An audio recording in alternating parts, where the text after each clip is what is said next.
श्रीरत्नम्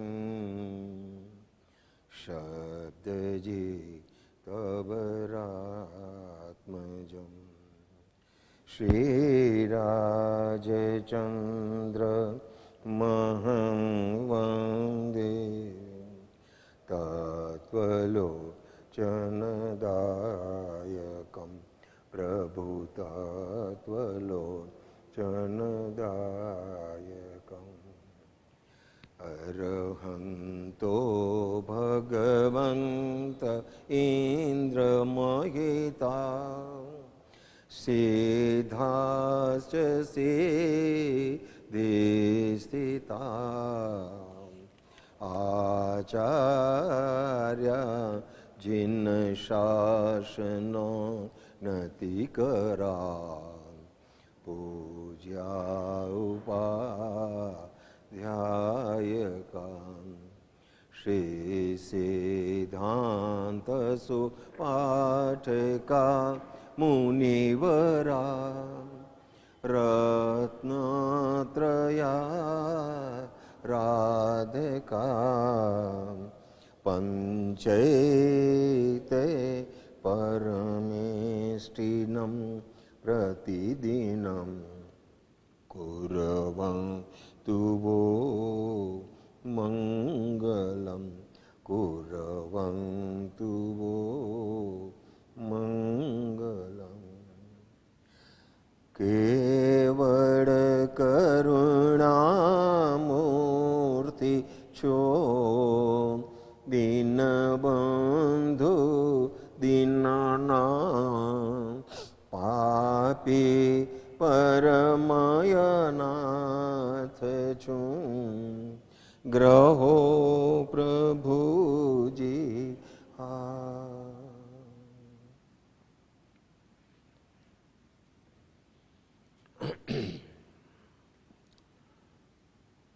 ગયા રવિવારે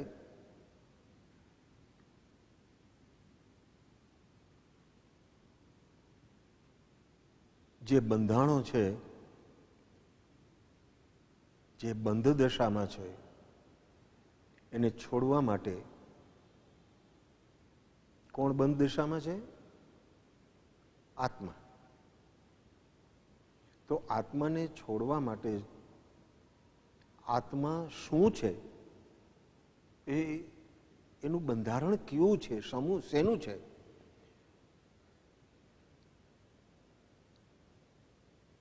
કેટલી જગ્યામાં તે વ્યાપ્ત છે?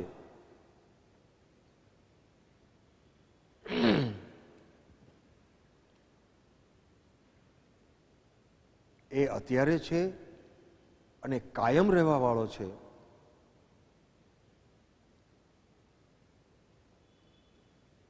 એ પોતે અનંત ગુણનો ધારક છે, અનંત શક્તિનો ધારક છે.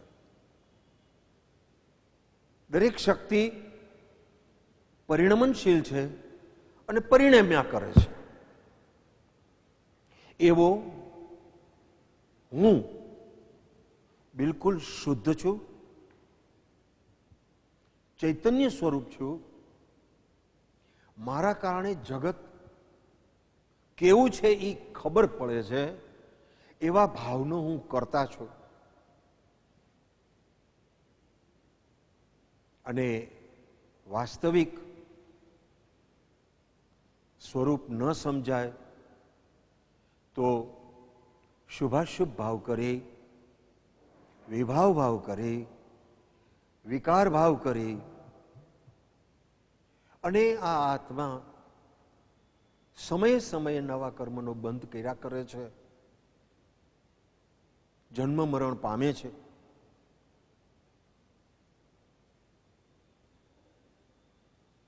દુઃખ,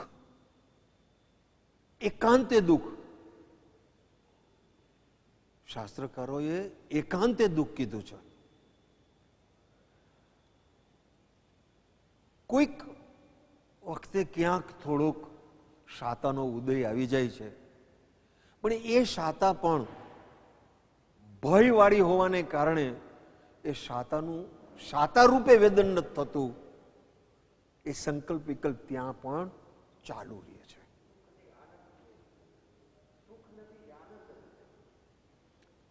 સુખ નથી તો આનંદ ક્યાંથી હોય? સુખ તે ગુણ છે, આનંદ તે અભિવ્યક્તિ છે. સુખ તે ગુણ છે, આનંદ એ પર્યાય છે, એનું પરિણમન છે. સુખનું પ્રસન્નતા એ પરિણમન છે, પણ એવું આપણા અનુભવમાં આવતું નથી. છે ખરું, આપણા ઉપયોગની અંદરમાં ન આવવા છતાં પણ સુખનું પરિણમન થાય છે, પણ આપણી દ્રષ્ટિમાં આવતું નથી, આપણા ઉપયોગમાં આવતું નથી. એટલે સુખનું વેદન નથી, આનંદનું વેદન નથી. આવી કોઈ એક સ્થિતિમાંથી આ આત્માને છોડાવવો છે. એટલે આત્માની ગયા રવિવારે આપણે વિગતે ચર્ચા કરી. એટલે સમય મર્યાદામાં અને શ્રોતાની અપેક્ષાએ જેટલી થઈ એટલી આપણે વિચારણા કરી. ગયા રવિવાર નીચે ઉતર્યા ત્યારે વાત આવી કે ભાઈ આમાં થોડીક જલ્દી થયું હોય એવું લાગે છે. તો જે મુદ્દામાં તમને એમ લાગ્યું હોય કે હજી આમાં વિશેષ છણાવટની જરૂર છે, તો મારી સમજ મુજબ હું તમને છણાવટ કરી આપીશ. આવતીકાલથી સ્વાધ્યાય વર્તુળ ચાલુ થાય છે અને એનો ટાઈમ પણ 9:15 જ રાખેલો છે. એટલે 9:15 થી 9:30 ભક્તિ થશે અને બાકી કલાક એક સ્વાધ્યાય થશે. બરાબર છે ને? તો એ પ્રમાણે ગોઠવું છે અને એ પ્રમાણે જેને જે મુદ્દો વિશેષ વિચારણામાં લેવાની ઈચ્છા હોય તો આપણે કહેજો, તો આપણે ચોક્કસ લેશું, એમાં કાંઈ વાંધો નથી. તો આવો આત્મા જીવતો જાગતો સતત અનુભવ અને એનું વેદન કરતો, એ આપણી દ્રષ્ટિમાં જેવો છે તેવો આ આત્મા દ્રષ્ટિમાં જો આવે તો કામ થાય. શાસ્ત્ર સમુદ્ર સમાન છે. શાસ્ત્રની અંદરમાં અનેક પડખાથી વાત કરેલી છે.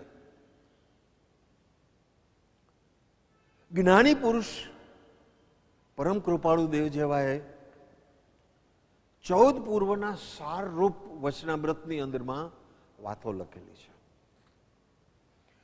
આ કાળના જીવો વિશેષ વિચારણા કરી શકે નહીં, તો લાવો એને એની ભાષામાં અને થોડુંક ટૂંકમાં કહીએ. એવો શ્રી કૃપાળુ દેવને એવો વિચાર આવ્યો હશે.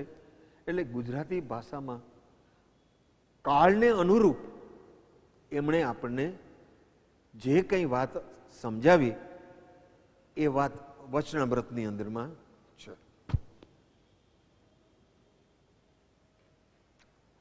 વચનામૃતમાં જે છે એ જુદા જુદા લોકોને એની કક્ષા અનુસાર એ વાત કરી છે.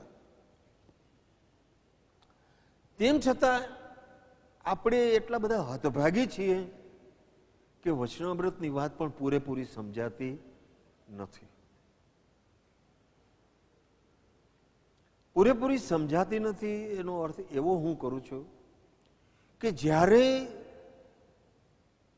પ્રસંગે એ વાત આપણને યાદ આવતી નથી તો આપણું સમજ્યું ના સમજ્યું એ બધું બરાબર છે.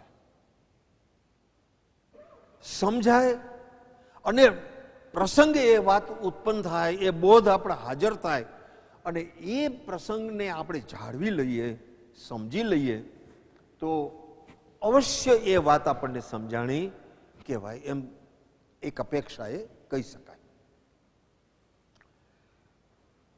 તો જ્યારે ગયા રવિવારે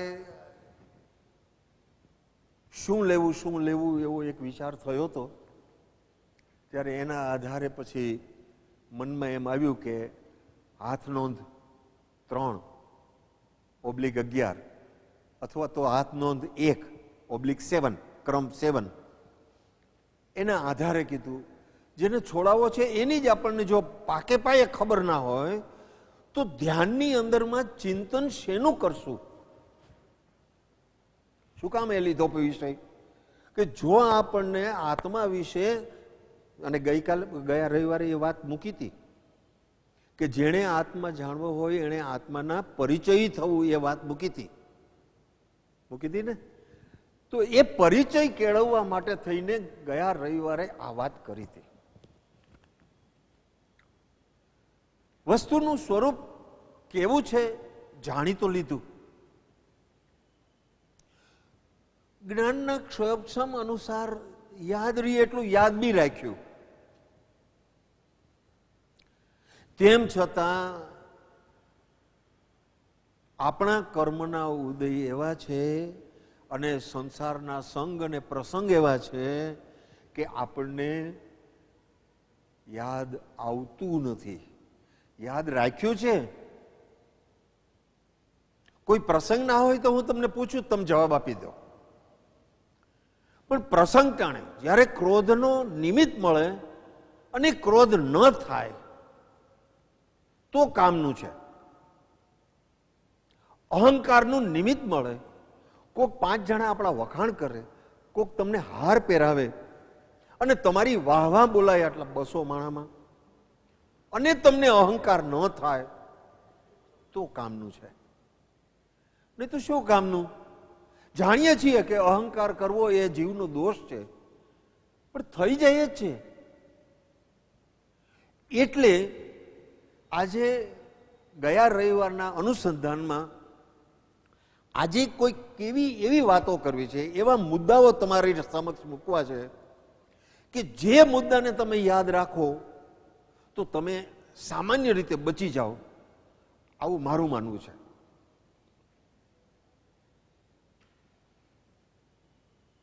એક ઉપદેશ શાળામાં એમ શિષ્ય ગુરુને પૂછે છે કે આ 14 પૂર્વ તો અમારાથી કાંઈ સમજાય એવા નથી, તો તમે અમને એવું કંઈક ટૂંકમાં કહો કે જેથી કરીને અમે કામ કરી લઈએ.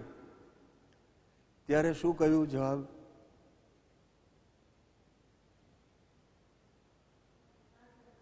બોલો. વૃત્તિને શાંત કરવી. એવી એક જેને કહેવાય ને કે એવા એક મુદ્દાઓ હોય કે આખો વિસ્તાર હોય પણ એનો મુદ્દા હોય ને તો એક પોઈન્ટ વાઇઝ આપણે આખી વસ્તુને સમજી શકીએ. આવી એક દ્રષ્ટિથી અને એમની કૃપાથી આ થોડાક મુદ્દાઓ તમારી પાસે રજૂ કરું છું આજે. જે મુદ્દાઓ પ્રયોજનભૂત છે. આટલું પ્રયોજન જો તમારું સિદ્ધ થાય તો ચોક્કસ તમારી અંતરમાં ફેરફાર થાય અને જીવ પાત્ર બને. થોડાક મુદ્દાઓ કહું તમને. આપણી સમગ્ર પ્રવૃત્તિ શેને માટે છે? શું કામ છે? મોક્ષ માટે. મોક્ષમાં શું છે? જોયો છે મોક્ષ? જાણ્યો છે મોક્ષ? મોક્ષ બોલીએ છીએ પણ મોક્ષ શું એ ખબર નથી. સિદ્ધ ભગવાન શું કરતા હશે મોક્ષમાં? ગોડ નોઝ, આપણને કઈ ખબર નથી.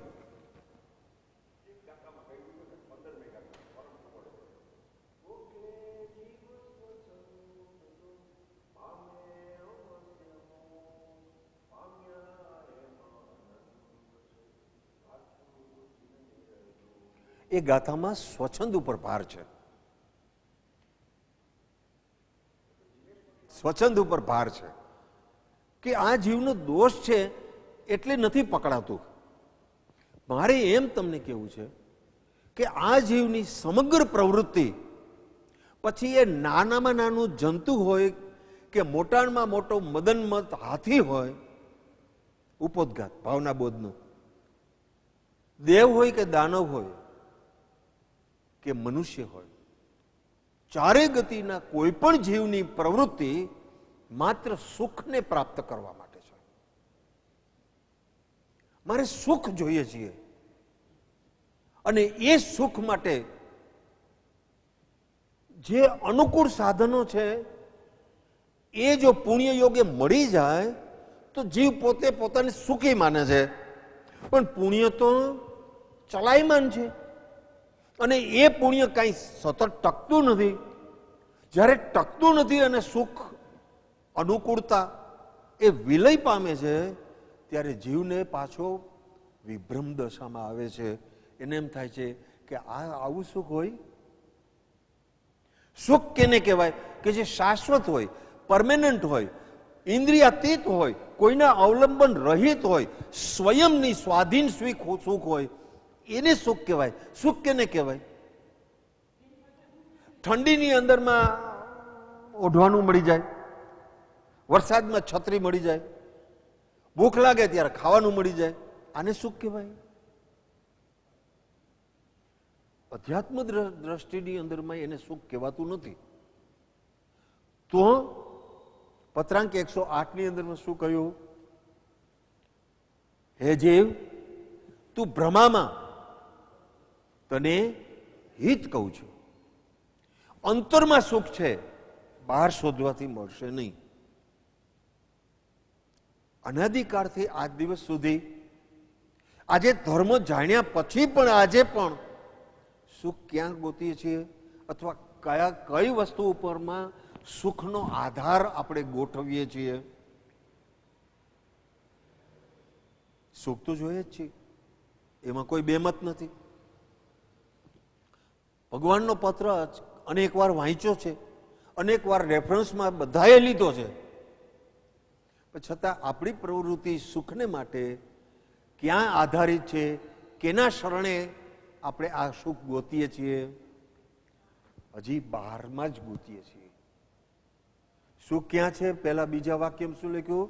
સુખ અંતરમાં છે, બહાર શોધવાથી નહીં મળે. તો જો જીવ બહાર શોધવાનું બંધ કરે એક વખત અને અંતરમાં વળવાનું ચાલુ કરે તો ક્યાંક સુખની નજીક પહોંચે, અન્યથા સુખની નજીક પહોંચી શકાય? સમજીએ, બહુ સમજીએ. ગમે એટલું આપણે જાણતા હોઈએ, પણ જ્ઞાની પુરુષોએ જે પોઈન્ટ આઉટ કર્યું છે ત્યાં આપણું લક્ષ્ય ન જાય તો કોઈ કાળે સુખની પ્રાપ્તિ ના થાય. પેલા ઓલા બાણ છોડે છે અને આવડું મોટું ચક્કર હોય, પછી એની અંદર નાનું ચક્કર હોય, એની અંદર નાનું ચક્કર હોય, એની અંદર નાનું ચક્કર હોય, પછી આટલું હોય. લક્ષ્ય ક્યાં જોવાનું છે? એ નાના ચક્કરની અંદરમાં આપણે છોડેલું બાણ ત્યાં લાગવું જોઈએ. અર્જુનને પક્ષીની આંખ જ દેખાતી હતી, એમ થવું જોઈએ. એમ જો થાય તો અંતરમાં સુખ છે, બહાર શોધવાથી નહીં મળે, એ અંદરમાં ખાતરી થવી જોઈએ.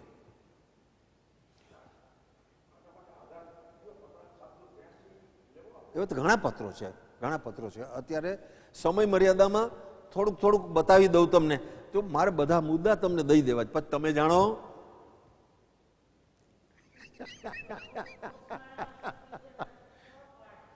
હે મને સંભળાતું ઓછું છે. શું કહે છે?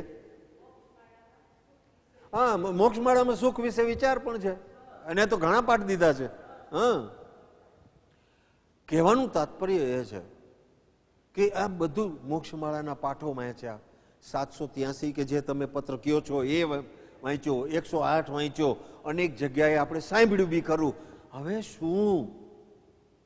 આપણું લક્ષ્ય એ તરફ જવું જોઈએ જ્યાં જ્યાં બહારમાં સુખની વૃત્તિ થાય છે એ વખતે આ વસ્તુ યાદ આવવી જોઈએ અને વૃત્તિ પાછી વળવી જોઈએ. જો એમ ન થાય તો હજી 5000 વર્ષ સુધી કામ કરો ને, ન થાય. ગમે એટલા વર્ષ કામ કરો. એને પ્રવૃત્તિ કે જે પ્રવૃત્તિથી બંધ દશા ઊભી થાય છે એ જ પ્રવૃત્તિ કર્યા કરવી અને મોક્ષની વાતો કર્યા કરવી, ક્યાંક મેચ નથી થતી વાત, ક્યાંક મળતી વાત નથી. એટલે અંતરનું સુખ અંતરની સમશ્રેણીમાં છે, એ એક વિષય જુદો છે. પણ મારે એમ કહેવું છે કે આ જીવ સુખ માટે બધી પ્રવૃત્તિ કરે છે. સુખ એ શું છે? સુખ એ શું છે?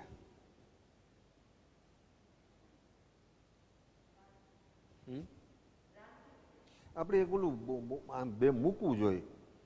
એક હા આ રહ્યું આ છે ને.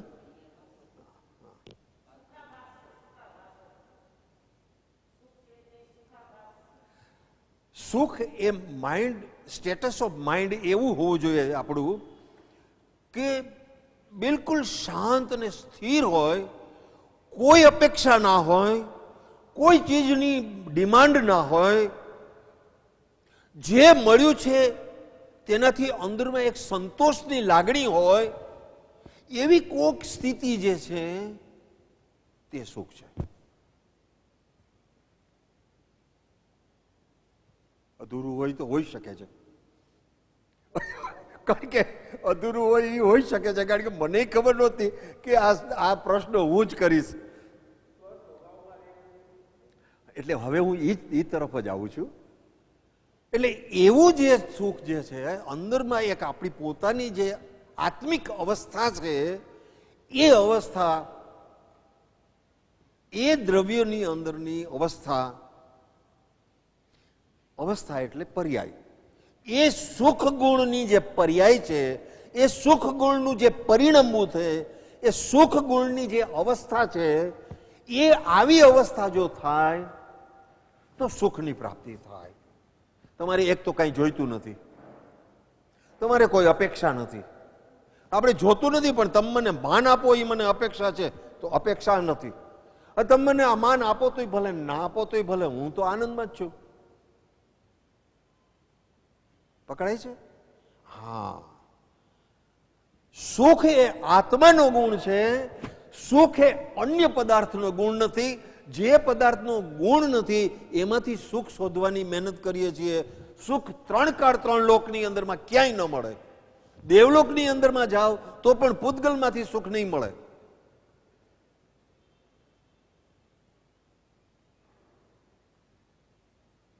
નહીં મળે. તો શું કરવાનું?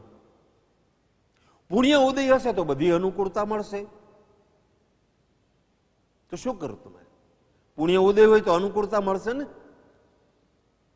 અનુકૂળતાને તમે સુખ માન્યું છે. પહેલો મુદ્દો એ કે અનુકૂળતા એ સુખ નથી, એટલો નક્કી કરી લેવાનું. સુખ જુદી વસ્તુ છે એમ નક્કી કરવાનું. એ અનુકૂળતા ભોગવવી, પણ અંદરમાં જે માન્યતા પડી છે એ જુદી કરી નાખવી, એને વાઇપ ઓફ કરી નાખવી, એ માન્યતાને ફેરવી નાખવી. શાસ્ત્રીય પરિભાષામાં કહું ડેલીવાળા સાહેબ, દર્શન મોહ નબળો પડે, દર્શન મોહ તૂટે. પત્રાંગ 860માં કૃપાળુદેવે લખ્યું છે કે દર્શન મોહનો અનુભાગ કેવી રીતે ઘટે.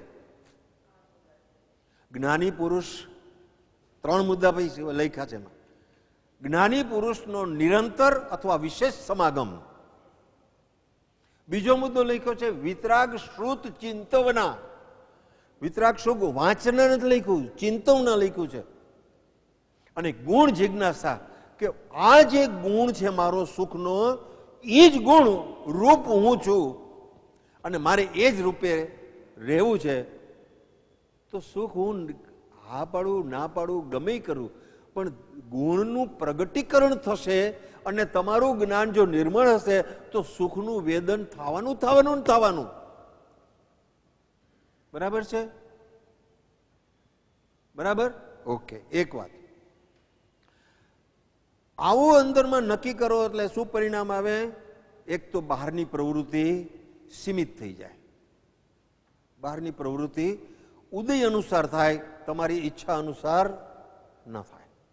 બહારની પ્રવૃત્તિ તમે નક્કી કર્યું બહારમાં સુખ નથી, તો બહારની પ્રવૃત્તિ કેટલી કરશો? કર્મના ઉદય અનુસારની પ્રવૃત્તિ થશે, બાકી તમારી ઈચ્છા એમાં કાંઈ આગળ વધશે નહીં. એકવાર જો નજરાય તો વૃત્તિ બહાર જતી નથી, અને જાય તો ત્યાં રોકાતી નથી, તરત પાછી આવે. નક્કી કરી લીધું કે સુખ બહારમાં નથી, શું કરવાનું? બરાબર? એનું એક બીજું પરિણામ એ આવે કે જો બહારમાં સુખ નથી તો વૈરાગ્યની પ્રાપ્તિ થાય. બહારની વસ્તુમાં ક્યાંય રાગ ઊભો ન થાય. રાગ નથી, વસ્તુ છે, વસ્તુ કદાચ સંયોગમાં પણ છે, મારી પાસે છે, પુણ્યના ઉદયે બધું જ છે મારી પાસે, એમાં રાગ ઉત્પન્ન ન થાય. હવે જો રાગ ઉત્પન્ન ન થાય તો એ વસ્તુમાં ફેરફાર થાય તો તમને કઈ થાય? ન થાય તો સીધો ઉપશમ વૃત્તિ આવી, એટલે વૈરાગ્ય અને ઉપશમની પ્રાપ્તિ થાય. બહારમાં સુખ નથી તો ભોગવો છો શું? કઈ અપેક્ષાથી ભોગવો છો બહારની વસ્તુ? અત્યારે ભોગતૃત્વ ભાવ તો થાય છે ને કે હું આને ભોગવું છું, ભોગવટો બંધ થઈ જાય, નથી જોતું. અથવા તો કર્મ અનુસાર શરીરને અનુરૂપ શરીરને ટકાવવાનું તો છે ને, એટલે કથનચિત શરીર બી જરૂરી છે આ માટે. અને આયુષ્યનો બંધ જ્યારે સુધી પૂરો નહીં થાય ત્યાં સુધી તો ઓમે શરીર રહેવાનું છે.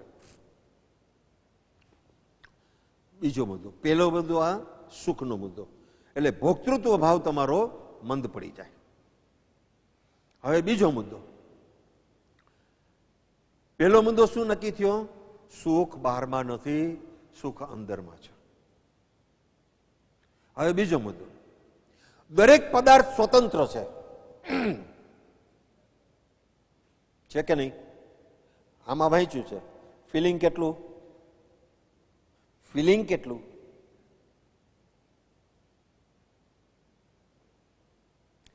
મૂળમાં ઘા છે, જરાક દુઃખ છે ખરું, પણ કાંટો કાઢવો હોય તો શરૂઆતનું દુઃખ છે એને સ્વીકારી લેવું પડશે. સમજાય છે? દરેક પદાર્થ સ્વતંત્ર છે. દરેક પદાર્થ પોતાની સત્તાએ રહેલો છે અને દરેક પદાર્થનું પરિણમન પોતાની સત્તાથી થાય છે. આ પૂતગલનું પરિણમન છે. દર 2 વર્ષે 3 વર્ષે પાછું આને રંગરોગાન કરાવો છો, શું કામ આપણે કરીએ છીએ? કારણ કે એનું પરિણમન છે ગલન અને ભેગું થવું, છૂટું પડી જવું, આવું એનું પરિણમન છે. એટલે આપણે જેવું જોઈએ છીએ એવું કાયમ ટકતું નથી. એની અંદરમાં જે ફેરફાર થાય છે એને કારણે આપણે ફરીથી એને સરખું કરવું પડે, આપણી દ્રષ્ટિમાં સારું લાગે એવો ફેરફાર કરવો પડે છે આપણે. પણ છે એ સ્વતંત્ર, એ પદાર્થ સ્વતંત્ર છે, એની રીતે જ પરિણમે છે, તારી ઈચ્છાથી પરિણમતો નથી. હવે જો એમ હોય તો બહારના પદાર્થની અંદરમાં કાંઈ પણ ફેરફાર કરવાની વૃત્તિ અંદરમાં જે જાગે એ યોગ્ય છે? એ તો સ્વતંત્ર છે, એની રીતે પરિણમે છે. તારો હસ્તક્ષેપ કામ આવે એવો નથી. દીકરો બાપનું કહ્યું હંમેશા માને જ એવું જરૂરી નથી. માને તો તારા પુણ્ય ઉદય છે, પણ ન માને તો ન પણ માને, નોય માને, એમાં શું? કોઈ પણ પરિસ્થિતિની અંદરમાં શાંત ભાવ કદી ગુમાવાય નહીં, આટલું નક્કી કરી લેવું પડે. છૂટું છે, છૂટું છે, આવું કરવું પડશે. તો પરદ્રવ્યના પરિણમનનો જો સ્વીકાર થાય તો પરદ્રવ્યથી, એ સ્વીકાર ભાવથી અંતરંગમાં ઉપશમ વૃત્તિ રહ્યા કરે, શાંત ભાવ રહ્યા કરે. આવે આવે બીજું મેં લખ્યું જ છે બાપુ. ઉપશમ ભાવની પ્રાપ્તિ થાય છે. અન્યની સ્વતંત્રતાનો સ્વીકાર થયાથી કર્તૃત્વ ભાવ મંદ પડે છે, શાંત થાય છે, ક્રમે કરીને ક્ષય થાય છે, કર્તૃત્વ ભાવ છૂટી જાય છે.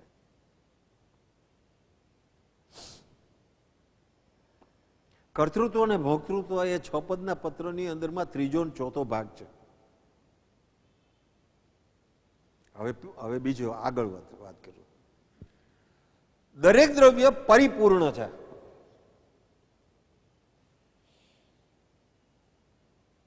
કોઈ પરદ્રવ્યમાંથી પોતાની અંદરમાં કાંઈ લઈ શકાતું નથી કે પોતાના ગુણોનું બીજાને આપી શકાતું નથી. આવો દરેક દ્રવ્યનો સ્વભાવ છે. એને શાસ્ત્ર ભાષામાં શું નામ આપ્યું? કયો ગુણ કીધો? સામાન્ય ગુણ. અસ્તિત્વ, વસ્તુત્વ, દ્રવ્યત્વ, એમ જે બધા ગુણ છે એમાં એક અગુરુ લઘુત્વ ગુણ છે. એ અગુરુ લઘુત્વ ગુણને કારણે પોતે કાંઈ લઈ અને પોતાનામાં ગુરુતા સ્થપાતી નથી. કેમ? લઘુત્વ એટલે પોતાના ગુણ કોઈને આપી શકાતા નથી. જે દ્રવ્ય જેમ છે તેમ જ રહે છે, જે ગુણ જેમ છે તેમ જ રહે છે, અને જે ગુણની જે પર્યાય અવસ્થા થવાની હોય એ ગુણની અવસ્થા તેમ જ થાય છે. અન્ય ગુણ અનુસાર અવસ્થા નથી થતી. જ્ઞાન ગુણની અવસ્થા જ્ઞાન ગુણની જ થાય. જ્ઞાન ગુણ દર્શનની અવસ્થા ન કરી શકે. આટલી બધી સ્વતંત્રતા છે. એટલે કે આ દરેક દ્રવ્ય પરિપૂર્ણ છે, એમાં કોઈ બહારની વસ્તુની જરૂર નથી. માત્ર તકલીફ એ છે કે એ પરિપૂર્ણતાનો તને અહેસાસ નથી, માટે તને બહારથી કંઈક લેવાનું મન થાય છે કે કોકને દેવાનું મન થાય છે. હા, વિશ્વ વ્યવસ્થા જ આવી છે. તમે ગમે એટલું કરો ને, બહારનું કાંઈ તમે ચેન્જ કરી શકો નહીં, બહારમાં કર્તૃત્વ કરી શકો નહીં, બહારનું ભોક્તૃત્વ થઈ શકે નહીં. પરિપૂર્ણ પદાર્થ છે, કાંઈ લેતી દેતીનો સંબંધ નથી.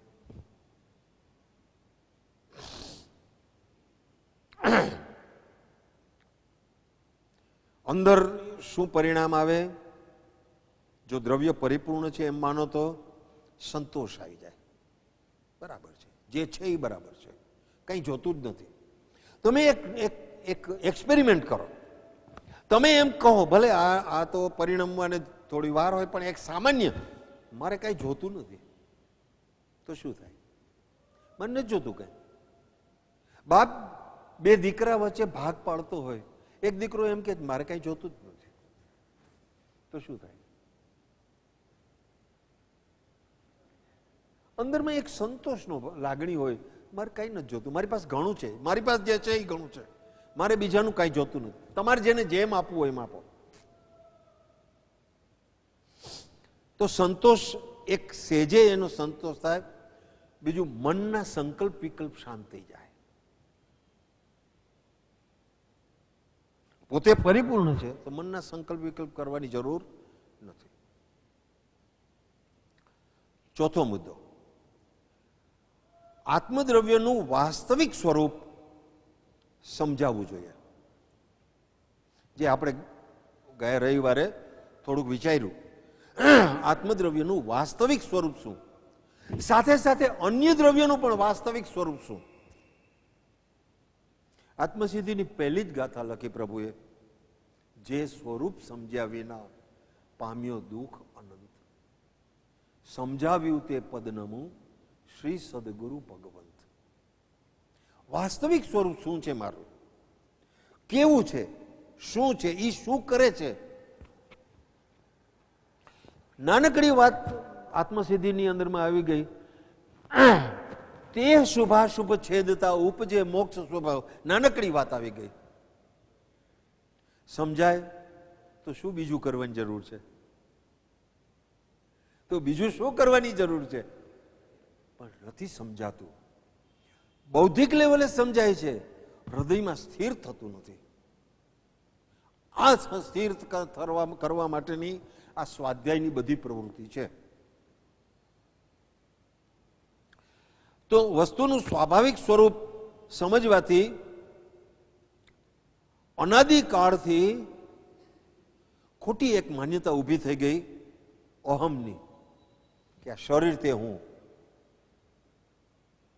પણ વાસ્તવિક સ્વરૂપ સમજો તો શું ખ્યાલ આવે? કે શરીર જુદું અને હું જુદો.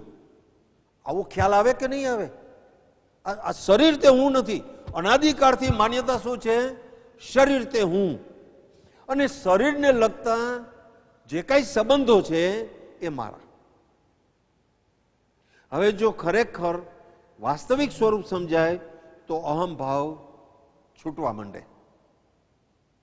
ક્રમે કરીને છૂટે. આમ સ્વિચ ઓન કરો ને લાઈટ થઈ જાય એટલું જલ્દી ન થાય, ક્રમે કરીને થાય. એનું કારણ એ છે કે અનાદિકાળના સંસ્કાર પડ્યા છે, એને બધાને સાફ કરવા છે. એટલે જ્યારે જ્યારે જે સંસ્કાર ઉત્પન્ન થાય તે સંસ્કાર સાથે જ લડાઈ કરવી છે. બાકીના સંસ્કારને ત્યારે ગૌણ કરવા છે. વર્તમાનમાં અત્યારે જે સંસ્કાર ઊભો થયો એની સાથે લડાઈ કરવી છે. એટલે અહમ ભાવ છૂટી જાય. પાંચમો મુદ્દો, કર્મના સંયોગનું સ્વરૂપ સમજો. અને આ બધા સંબંધો જે ભેગા થયા છે, સૌથી પહેલો વર્તમાનનો સંબંધ કેની સાથે? મા સાથે, બાપ સાથે, ભાઈ બહેન સાથે, પત્ની સાથે, પોતાના બાળકો સાથે. પછી બધા લંગર હોય, કાકા કાકી, મામા મામી, ફઈબા ફુવા, એ બધા પછી પાછળના લંગર હોય. પછી વેવાઈના સંબંધો અને બીજા બધા સંબંધો આવે છે. પણ એ બધા સંબંધોની અંદરમાં કેમ આવ્યા? જે તે વ્યક્તિ સાથે એવો જે ઋણાનુબંધ ઉભો કર્યો છે, તે ઋણાનુબંધને કારણે સંબંધો ભેગા થયા છે. અને એ સંબંધ જે થાય છે, એ સંબંધને આપણે નામ આપ્યા છે કે આ મારી માં, આ મારા બાપુજી, આ મારા ભાઈ, આ મારી બેન, બધા નામ આપ્યા. કર્મનું વાસ્તવિક સ્વરૂપ સમજાય કે આ જે અત્યારે છે એ ખરેખર ઋણાનુબંધને આધારે છે. ઋણાનુબંધ જેવા પૂર્ણ થશે તેવા સંબંધનો યોગ સમાપ્ત થશે. 693 લખ્યું છે આવું કઈ? જન્મ જરણા માણાદીને નાશ કરવા વાળું આત્મજ્ઞાન જેમને વિશે વર્તે છે તે પુરુષનો આશ્રય જ જીવને જન્મ જરા મરણાદીનો નાશ કરી શકે, કેમ કે તે યથાસંભવ ઉપાય છે. સંયોગ સંબંધે, કેવા સંબંધે? સંયોગ સંબંધે.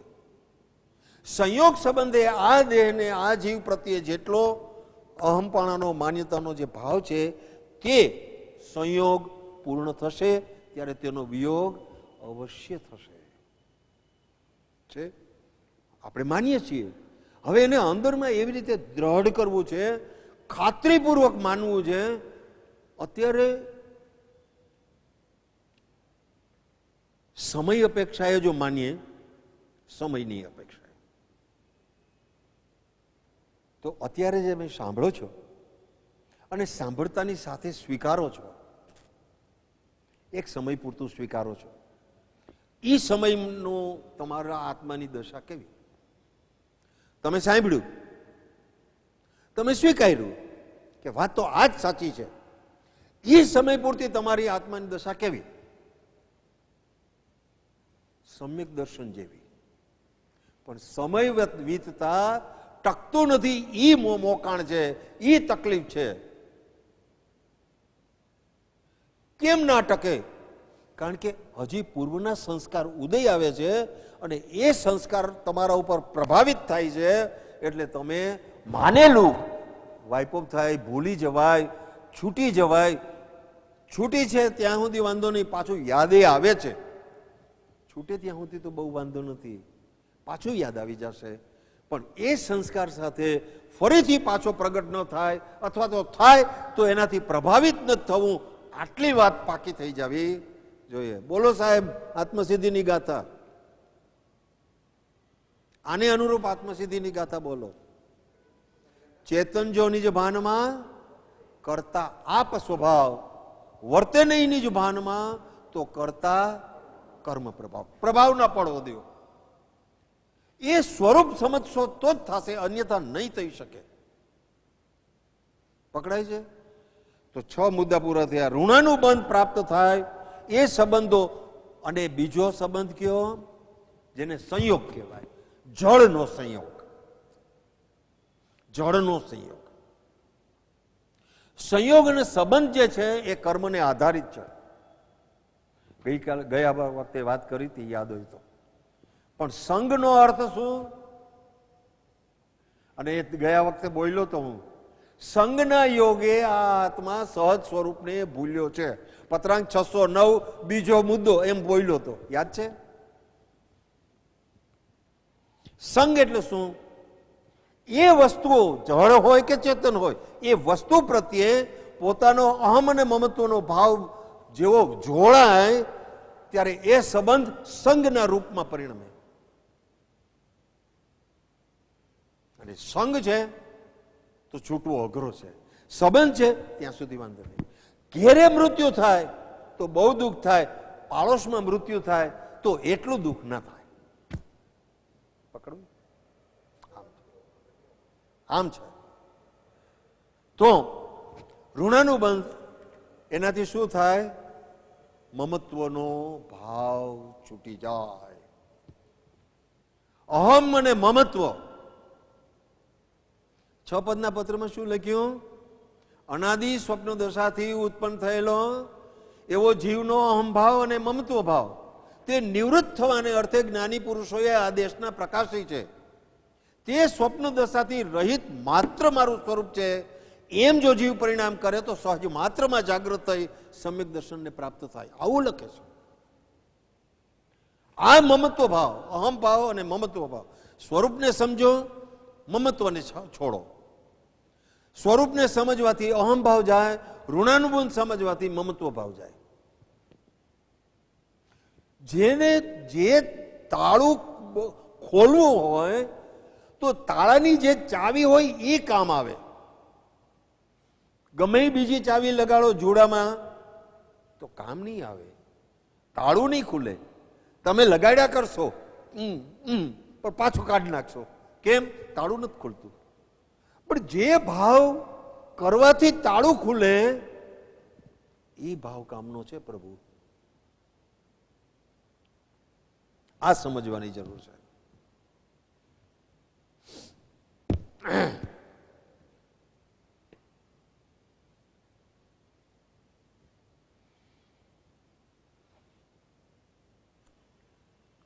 કયા કયા મુદ્દાઓ કીધા?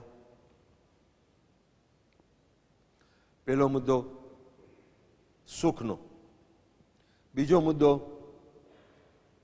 આત્મા કે દ્રવ્યની સ્વતંત્રતાનો, ત્રીજો મુદ્દો તે પરિપૂર્ણ છે.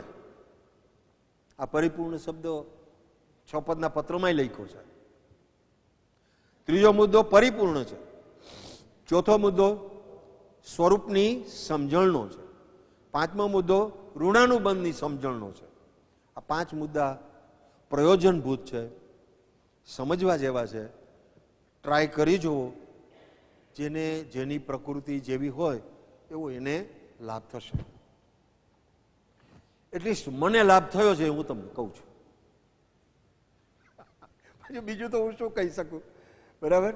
પણ આ કરવા જેવું છે, આ કરવા જેવું છે. નહીં કરીએ તો અનાદિકાળથી રખડીએ છીએ અને હજી એ રખડવાનું ચાલુ થશે. દુઃખ મટશે નહીં, સુખ આવશે નહીં. જ્ઞાની પુરુષોએ કરુણા ભાવથી આપણને આ બધું વાત સમજાવે છે. હવે આપણી સમજવાની વારને એને કારણે વાર છે, બાકી કોઈ વાર નથી. વિતરાગ વિજ્ઞાનના આવા પ્રયોજનભૂત મુદ્દા આપણે જાણ્યા ને? જાણવાનું કામ આત્માના કયા ગુણે કર્યું? જ્ઞાન ગુણે કર્યું. બરાબર. જે જ્ઞાને કરીને જાણ્યું રે એની વર્તે છે શુદ્ધ પ્રતીત. કહ્યું ભગવંતે દર્શન તે રે જેનું બીજું નામ સંકિત. અંદરમાં ખાતરીપૂર્વક હૃદયની અંદરમાં આ વાતને એવી સ્વીકારી લો કે જેથી કરીને છૂટે નહીં એનાથી. આપણને કઈ નથી જોતું, આમ જ જીવવું છે. ગયા રવિવારે કીધું તું 10.5 મહિનાનું હાટું વાળવું છે. 10.5 મહિના કોઈ સત્સંગ જ ન થયો, ભગવાનના દર્શનનો અંતરાય આવ્યો. શું થયું? હવે યોગ પ્રાપ્ત થયો છે. હવે યોગ અયોગમાં ન પરિણમે એની કાળજી લેવી છે, બસ. બરાબર. તો જે જ્ઞાને કરીને જાણ્યું એની વર્તે છે શુદ્ધ પ્રતીત. આત્મા દ્રવ્યથી કેવો છે, ક્ષેત્રથી કેવો છે, કાળથી કેવો છે, ભાવથી કેવો છે, એ સ્વરૂપ બરાબર અંદરમાં પકડી અને બહારની બધી જ પ્રવર્તના કર્મ ઉદય થાય તે કરવી છે. કરી નહીં ન કરી ક્યાં જાય? આપણે બાંધ્યા છે, આપણે જ કરવી પડશે. એ કરવી છે, પણ એમાં ક્યાંય મારાપણાનો ભાવ કરવો નથી. thus far and no further, આટલે સુધી રાખવું છે, એનાથી આગળ વધવું નથી, નવા કર્મ બાંધવા નથી, છૂટી જ જવું છે. આવું અંદરમાં એક નિર્ણય શક્તિ એવી પ્રબળ થાય કે ના, કામ તો આ રીતે જ કરવું છે, અને તો જ કૃપાળુ દેવના અનુયાયી થયા બરાબર છે, અન્યથા શું બરાબર? કૃપાળુ દેવ તો પોતાનું કામ કરીને ગયા ને કરુણા ભાવથી આપણને રસ્તો બતાવે ગયા. આપણે રસ્તો જાણીએ નહીં, કોકને ચિંતા કરીએ અમારે જેમ કે જો આમ કરવાનું છે પણ હું જ ના કરું તો ઘણી વાર તમે પામી જાઓ, હું અટકી જાઉં. ક્યાં ભૂલ છે, શું તકલીફ છે, ક્યાં સુધારણા માગે છે, આ જ કરી લેવાનું છે. બરાબર?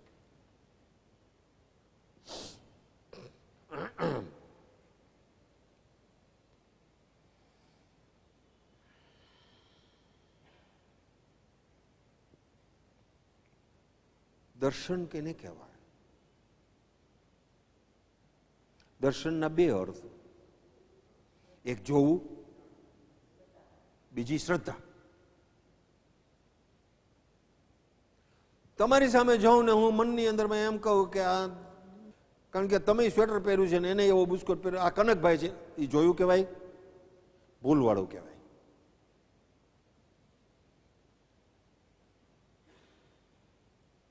એ ભૂલવાળું કહેવાય.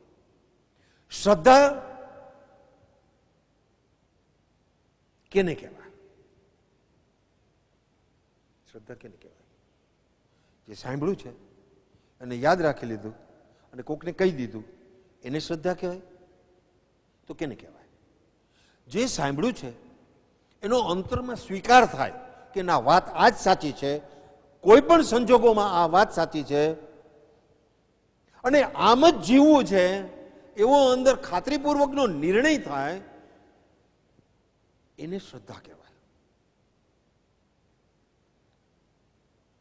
મારે એમ પૂછવું છે કે તમને ખાતરી છે?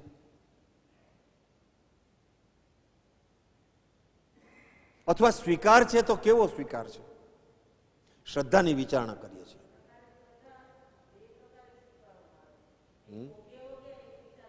બરાબર. એટલે ઓગે ઓગે શ્રદ્ધાનું કોઈ મહત્વ જ નથી.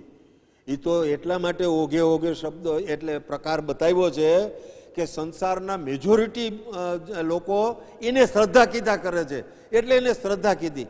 એનો એક થોડોક એનો પ્લસ પોઈન્ટ છે કે ઓગે ઓગે કરે અને એમાં ક્યાંક કોઈક આત્મજ્ઞાની પુરુષનો યોગ થઈ જાય અને એની ઓગે ઓગે થતી શ્રદ્ધાને એમ ફેરવે તો એને ફેરવવાનું ઇઝી પડે. એટલા માટે ઓગે ઓગે શ્રદ્ધા પણ કોઈક એક અપેક્ષા એ સારી છે એટલા માટે એને પ્રકારમાં લીધી છે, નહીં તો એને ઓગે ઓગે શ્રદ્ધાનું કાંઈ આવે નહીં, કારણ કે અનાદિકાળ વયો ગયો. અને એમાં 166માં લખ્યું છે કે અનાદિકાળના પરિભ્રમણમાં અનંતિવાર શાસ્ત્ર શ્રવણ કર્યું, અનંતિવાર વિદ્યાભ્યાસ કર્યો, અનંતિવાર જીન દીક્ષા લીધી, અનંતિવાર આચાર્યપણું પ્રાપ્ત કર્યું, પણ સત મળ્યું નહીં તો એ શ્રદ્ધા કહેવી, સત સુણ્યું નહીં તો એ શ્રદ્ધા કહેવી. એ શ્રદ્ધા ખરેખર છે જ નહીં. શ્રદ્ધા તો અંદરમાં સ્વીકાર થાય, અંતરાત્મામાં સ્વીકાર થાય, અંતકરણમાં સ્વીકાર થાય તો શ્રદ્ધા સાચી.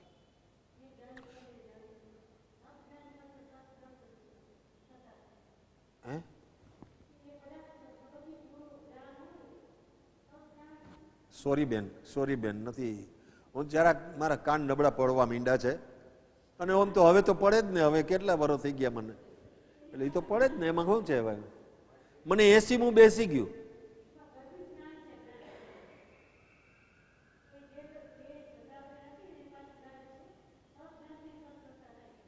શું કે?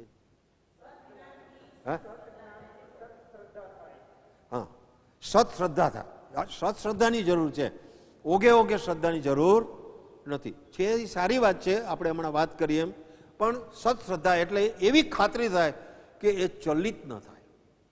હવે શ્રદ્ધાનું એક બીજું પડખું તમને કહેવું છે.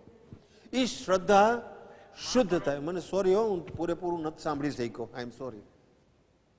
એ શ્રદ્ધા નિર્મળ થવી જોઈએ, શુદ્ધ થવી જોઈએ. કોઈ પણ સંજોગોની અંદરમાં એ શ્રદ્ધા બદલાવી ના જોઈએ.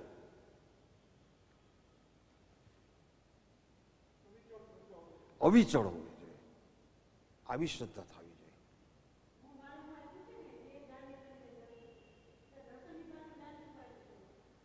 દર્શન, હા, એ તો જ્ઞાન છુપાયેલું જ છે, દર્શનની પાસે છે, પણ સંસ્કાર એ જ્ઞાનનો વિરોધ કરે છે. અંદરનો સંસ્કાર જ્ઞાનનો વિરોધ કરે છે. હા, હું જાણું છું, પણ હવે શું આ સંજોગોમાં આમ જ કરાય, લે, એમ છે નહીં. કોઈ પણ સંજોગોમાં આમ જ છે.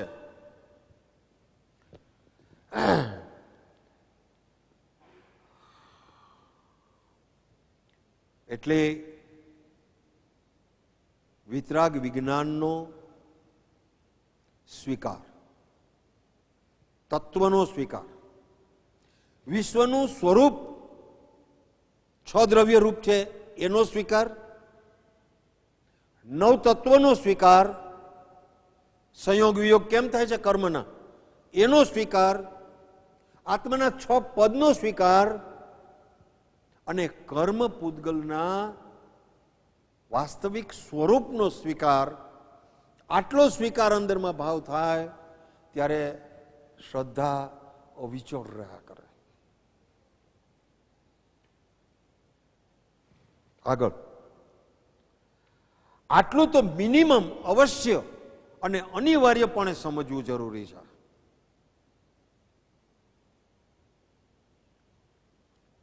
પછી જે જ્ઞાને કરીને જાણ્યું, જે શ્રદ્ધામાં પરિણમ્યું, પછી ચારિત્ર આવવું જોઈએ. મોક્ષ માર્ગ કોઈ જગ્યાએ 3 વિભાગ કીધા છે, કોઈ જગ્યાએ 4 વિભાગ કીધા છે. જ્ઞાન, દર્શન, ચારિત્ર ને તપ. કોઈએ તપને ચારિત્રમાં સમાવેશ કર્યો છે, બીજો કોઈ ફેર નથી. જ્ઞાન એટલે વાસ્તવિક સ્વરૂપ જાણી અને અંદરમાં સ્વીકાર થાય તે શ્રદ્ધા, અને એ પ્રમાણે પરિણમન થાય. એના સમય મર્યાદામાં થોડોક એના પરિણમનની વાત કરી દઉં કે પરિણમન થયું ક્યારે કહેવાય. આ રવિવારે આ મુદ્દો અહીંયા પૂરો કરીએ છીએ. આવતા રવિવારથી પછી રૂટીનમાં 866 કે જે પત્ર ચાલે છે એ પત્ર આપણે આગળ વધારશું. ચારિત્ર દશાની અંદરમાં જીવને પ્રથમ વૈરાગ્ય ઉત્પન્ન થવો જોઈએ. બહારની વસ્તુથી આકર્ષણ તૂટવું જોઈએ. એના લગભગ 8 મુદ્દા છે. હું તમને મુદ્દાઓ કહી જાઉં છું, વિચારજો. વૈરાગ્ય અને વૃત્તિઓનો બીજો મુદ્દો વૃત્તિઓનું ઉપશમ થવું જોઈએ. ચંચળતા, અસ્થિરતા, ઉદ્વેગતા, સંકલ્પ વિકલ્પપણું, આ બધું શાંત થઈ જવું જોઈએ. જેમ છે જગતનું પરિણમન જેમ છે તેમ થયા કરે છે અને મને તેનો સ્વીકાર છે. બસ આટલું કરો તો ચારિત્રમાં એ ગુણ આવ્યો કહેવાય. ત્રીજો મુદ્દો, ઇન્દ્રિય વિષયો. કેટલા વિષયો છે? 23. ઇન્દ્રિય વિષયના 23 વિષયો છે. 5 ઇન્દ્રિયના 23 વિષયો છે અને 23 વિષયોની ઓછે અધકે અંશે આસક્તિ રહેલી છે. એ આસક્તિ તૂટવા માંડે. તમને આસક્તિ તૂટવા માંડે ખબર ના પડે? ચોક્કસ ખબર પડે કે પેલા મને આ ભાવતું હતું, હવે હું જે કાંઈ ખાઉં છું એ ભાવવા માટે નહીં, આ શરીરના રક્ષણ માટે ખાઉં છું. ખબર ના પડે? આસક્તિ તૂટવી જોઈએ. 3. ચોથો મુદ્દો, મનની અંદરમાં અશુભ ભાવ ક્યારેય પ્રગટ ન થવો જોઈએ. કદાચ પ્રગટ થાય તો લંબાવો તો ના જ જોઈએ.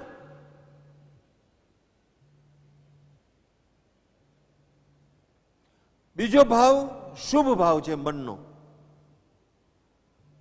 એ બધો ધર્મ ધ્યાન એ શુભ ભાવ છે. શુભ ભાવ પ્રગટ થતા અંતરમાં એક નવો ભાવ એવો પ્રગટ થવો જોઈએ કે અલ્ટિમેટલી મારે આ ભાવ પણ છોડવાનો છે, આ મારો વાસ્તવિક ભાવ નથી. અઘરો છે, અઘરું છે. બરાબર ને પ્રફુલભાઈ? અઘરું છે. કારણ કે આસક્તિ પદાર્થ ઉપરથી છૂટી અને સત્સંગમાં આવી. શરૂઆતની ભૂમિકામાં જરૂરી છે. અગાસીએ જવું હોય તો 15 પગથિયાની સીડી પર મૂકવી પડે છે, પણ 15મું પગથિયું જો અગાસી પર જવું હોય તો 15મું પગથિયું પણ છોડવું પડે છે. એવી રીતે આસક્તિ જો જળ પદાર્થોની છૂટીએ તો મનની અંદરમાં ઉત્પન્ન થતા શુભ ભાવ એનો પણ આ જીવ સાક્ષી રહ્યા કરે. આવું ગોઠવવું જોઈએ. અને પ્રયત્ન કરશો, પુરુષાર્થ કરશો, કોઈ વસ્તુ અઘરી નથી. કોઈ વસ્તુ અઘરી નથી. અને ત્રીજો મનની અંદરમાં વિભાગ એ શુદ્ધ ભાવનો વિભાગ છે. અને શુદ્ધ ભાવ આવે, શુભ ભાવની અંદરમાં જ્ઞાતા દ્રષ્ટાપણું અને શુદ્ધ ભાવની અંદરમાં સ્થિરતાપણું. શું આ મનના જ ભાવ છે કે કઈ બીજું છે? આ કરવાનું છે. ચારિત્ર દશા કેમ આવે? ચારિત્ર ખલ્લું ધમ્મો એમ લખે છે. ક્યાં ગયા બેન? બરાબર છે આવું કે છે? હા, ચારિત્ર એ જ સાચો ધર્મ છે એમ કહે છે. તો પાંચમો મુદ્દો, આરંભ અને પરિગ્રહથી છૂટી જવું. બહુ મોટો વિસ્તાર છે એનો, સમય એ પણ નથી મર્યાદામાં. આપણે વાત કરી લઈ. નવું કોઈ કાર્ય કરવાની અંદર ભાવના થાય એ ઉપશાંત કરી દેવી, શાંત કરી દેવી. શું કેવું એ વખતે? જ્યારે ખરેખર એવો ઉદય હશે ત્યારે થશે, અને મારો ઉદય હશે તો એની અંદરમાં હું જોડાઈશ, બાકી મારે કાંઈ આ કામ કરવું નથી. ધર્મ એટલો સહેલો નથી સુરેખાબેન, ધર્મ અઘરો જ છે. એ તો કૃપાળુ દેવ જેવાને સત સત છે, સરળ છે, સુગમ છે એવું લખે. આપણે તો પૂર્વના એવા બધા સંસ્કાર લઈ આવીને બેઠા છે કે આ જટ વૃત્તિ છૂટતી જ નથી. માટે એવું કીધું છે. તો આરંભ પરિગ્રહ છોડવા. બહારથી છૂટી ગયા, આટલી વસ્તુ કરો એટલે બહિર્મુખ દશા તમારી છૂટી જાય, અંતર્મુખ દશામાં પ્રવેશ થાય. અંતર્મુખ દશામાં પ્રવેશ થતા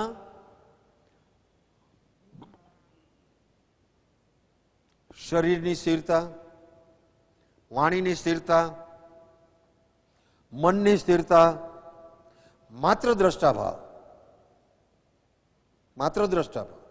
એ દ્રષ્ટાભાવની અંદરમાં વિભાવોને જોવા, વિકારોને જોવા, સંકલ્પ વિકલ્પને જોવા, એ જોતા માત્ર દ્રષ્ટાભાવ.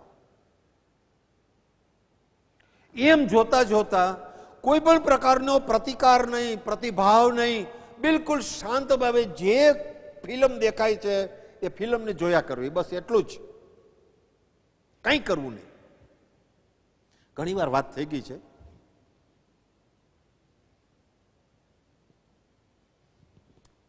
એ વખતે જો એનાથી ઉપયોગ પાછો ન વળે તો ગુણ ચિંતનના સહારે ઉપયોગને ફેરવવો.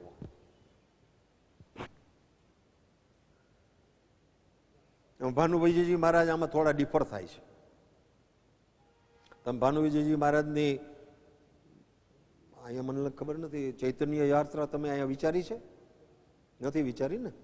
પણ આત્મસિદ્ધિ તો ચાલે છે મને લાગે છે. આત્મસિદ્ધિમાં કીધું છે કે વૃત્તિ ઉઠે ત્યારે એને ઉઠવા દેવી અને એને એનું કાર્ય પૂરું કરવા દેવું, તો એ વૃત્તિ નાશ પામશે એમ કીધું છે એણે. પણ એ નાશના લક્ષ્ય છે. નાશના લક્ષ્યનો અર્થ એમ છે કે જો વૃત્તિ ઉઠે અને તમે એની અંદરમાં જોડાઈને જો નવા કર્મ બંધ કરી બેસતા હો તો એ વૃત્તિને ઉપશાંત કરવી જરૂરી છે. લક્ષ્ય તમારું ક્ષય છે, વૃત્તિનો ક્ષય થવો એવો લક્ષ્ય છે, પણ તમારી શક્તિ નથી અત્યારે ક્ષય કરવાની. એ ઉઠે છે અને એનો દાખલા તરીકે 5 મિનિટનો એનો ગાળો છે, એ જ વૃત્તિને રહેવાનો, પણ 5 મિનિટમાં તો તમે હજારો વર્ષોનું નવું કર્મ બંધ કરી લ્યો છો. તો તમારે વૃત્તિને ફેરવવી જ પડે, અને એ વૃત્તિને ફેરવવામાં તમારે કોઈક આધાર જોઈએ, અને એ આધાર એ તમારી ગુણચિંતનનો આધાર છે. તમે કોણ છો, તમે શું છો, એ આધાર જે ગયા રવિવારે તમને આપ્યો છે એને તમે એપ્લાય કરી શકશો. એ ગુણચિંતન શરૂઆતમાં ખંડ ખંડ હશે. ખંડ ખંડ ખંડ ખંડ એટલે જુદા જુદા ગુણોનું જુદા જુદા સમયે ચિંતન ચાલે, એનું નામ ગુણચિંતન ખંડ ખંડ રીતે થયું એમ કહેવાય. એક મારો આ જ્ઞાન ગુણ કેવો છે એનું જ્યારે ચિંતન ચાલે ત્યારે અન્ય ગુણોનું ચિંતન ચાલતું નથી, વિચાર આવતો નથી, ખાલી જ્ઞાન ગુણનો જ વિચાર કરીએ છીએ. પછી એમ થાય કે આપણે જ્ઞાન વિશે જેટલું જાણીએ છીએ એટલું જણાઈ ગયું, એનું ચિંતન થઈ ગયું, હવે આપણે દર્શન ગુણને પકડો. એમ ખંડ ખંડ રીતે ગુણ ચિંતન ચાલ્યું. પણ એક ભાવ એવો ત્યારે આવશે, 2-4 ગુણો જે આપણને 2-4 ગુણની જ ખબર છે. આમ સમતા રમતામાં 7 ગુણ કીધા, 7 કીધા છે ને, 7 ગુણ કીધા છે. એટલા ગુણનું તમે ચિંતન કરી શકશો, અને એ પણ સામાન્ય કરી શકશો, બહુ ડિટેલમાં ઊંડાણથી નહીં કરી શકશો. પણ એ જે ચિંતન થાય છે, એ જે ભાવ આવે છે, એ ધ્યાન નથી, એ ધારણા છે. એ ધ્યાન નથી, ધારણા છે, એ ચિંતન છે. તમે એ વખતે વિચારો કે આ ચિંતન ક્યાંથી ઉઠે છે, ક્યાંથી ઉઠવાનું, એનું મૂળ ગંગોત્રી કઈ છે. એ ગુણને ચિંતન કરતા કરતા બીજા અશુભ ભાવો ગયા, એમાંથી વૃત્તિ પાછી વળી ગઈ, શુભ ચિંતન થયું, શુદ્ધ ચિંતન એટલે આત્માના ગુણનું ચિંતન થયું. એ ચિંતન ખંડ ખંડ થયું. પછી એક સમય એવો આવે છે કે આ બધા જ ગુણો એક આત્મામાં રહેલા છે, અને આ બધા જ ગુણો આત્માની અંદરમાં વ્યાપેલા આત્મામય છે. એમ અંદરમાં ખ્યાલ આવતા અખંડ ચિંતન શરૂ થશે. અખંડ ચિંતન શરૂ થશે ત્યારે સ્વસંવેદન ઊભું થશે અને સમ્યક દર્શનની પ્રાપ્તિ થશે.